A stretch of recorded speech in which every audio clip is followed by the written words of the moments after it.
Hi, my name is Alexis Griffin, and this is my OL 510 Leadership Practices in Organizational Communications Final Project TED Talk. Hi, my name is Alexis Griffin, and I'm here to tell you a little about my journey becoming a nurse, what I do, and why I do it. I work with a group of people who live in your community and use the same grocery stores, hair salons, and restaurants you do, but they may run under your radar.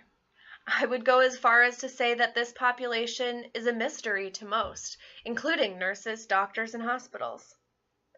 I am a registered nurse at a nonprofit agency called HARC. HARC is just a word now, but it used to be an acronym which stood for Hartford Association for Retarded Citizens. This title went out years ago, as retarded is no longer a useful term in the industry. I work with people with intellectual and developmental disabilities that need assistance to live their lives. They use government-funded resources to participate in the world as independently as possible. I'll catch you up on some of my background. I started in the human services field when I was only 18. I was entrenched in college and preparing myself to be a special education teacher. I was learning to be a teacher for students who have profound intellectual and developmental deficits and can be substantially separated from the rest of the school and sometimes the rest of the world. These are the kids that in past generations were sent away to grow up alone in institutions.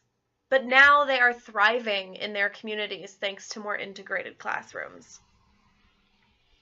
The students today are more unified with their peers in the schools, and thus some of them are able to experience more typical high school environments, like prom.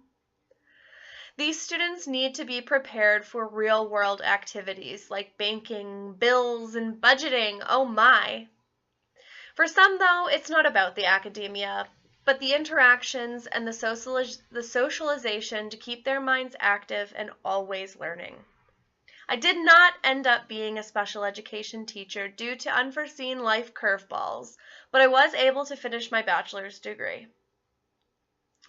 I knew that I wanted to advocate for this population, though, and I realized that I needed an actual experience to be of any use. I was able to get a job at a nonprofit group home agency called WILLA, which stands for Windsor Independent Living Association. I began my career in human services as an activities of daily living counselor and became part of the lives of the residents I worked for.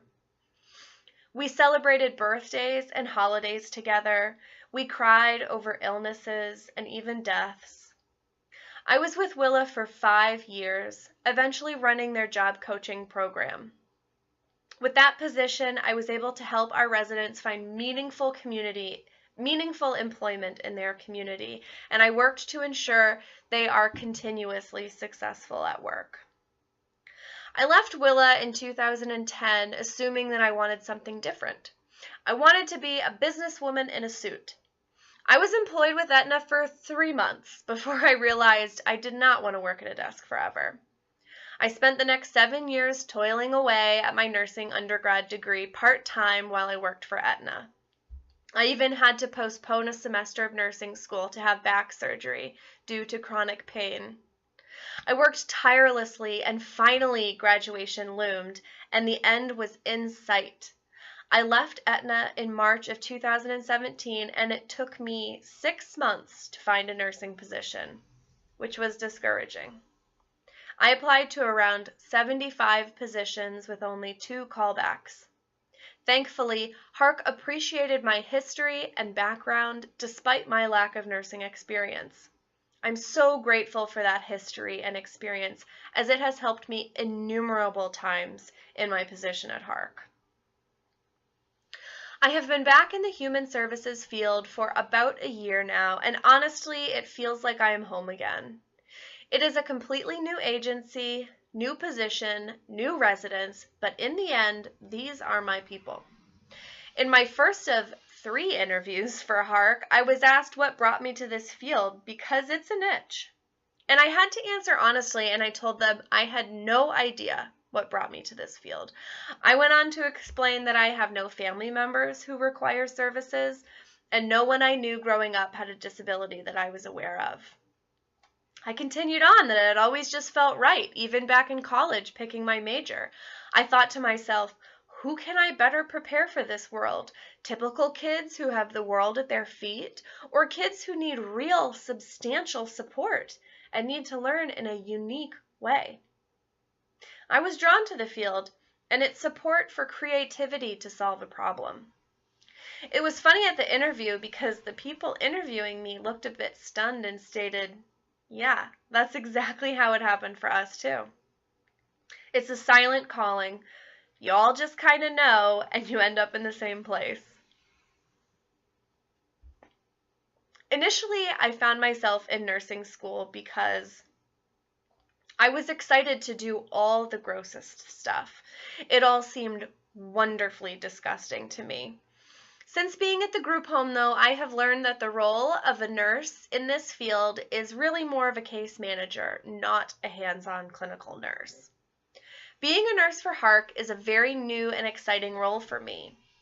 I am a nurse case manager for 4 group homes in the greater Hartford area, and each home provides residence for 6 residents, which means I have a caseload of 24 residents total. This was overwhelming at first, considering it's my first position as a nurse. I have learned so much about nursing in the human services field, and I have been able to advocate for my residents daily. I found it difficult at first, since there is no hands-on nursing. I judged myself, saying that I wasn't a real nurse, that I wasn't doing enough. Thankfully, I quickly realized this was my ego talking, and once I put myself in check by reminding myself what great work I could really do, it quelled my judgments. So when a resident requires wound care, rather than being able to change that wound dressing myself, I coordinate that with VNA service. I'm here to make sure that the residents receive the highest level of coordinated medical care. I've had the opportunity to work with hospitals during admissions and discharges and ER visits to help the nurses, nurse case managers, and doctors at the hospital to understand how to best care for my residents. It is a tragedy how little most doctors and nurses know about intellectual and developmental disabilities. When I was in nursing school, the only intellectual disability we discussed was Down syndrome in our pediatric rotation. There is a reason this population falls under the radar, and sadly, it's because it's easier for most people. Though this is my niche, it is my goal to teach nurses how to work with and care for people who cannot take care and advocate for themselves. In the end, this is just the beginning of my nursing story. I have finished my first year at HARC, and I've learned from mistakes and missteps and experienced 2 heartbreaking resident deaths. I worked to ensure mistakes are not recurring, and when mistakes do happen, I set up meetings to discuss what occurred and what we could do better. Despite knowing where my heart lies, this will not be my forever job. I think that would be limiting myself and my ability to learn and grow into the nurse educator I want to be. My future goals are to complete my Master of Nursing degree and go on to teach the future of nursing at the college level. For now, it's all about experiences and gaining knowledge as a working nurse. I know I will always hold this population close to me wherever I end up, and I thank them every day for making me want to be a better nurse and caregiver, not for the recognition, but for the knowledge that I did what I could do to better someone else's experience here. Thank you.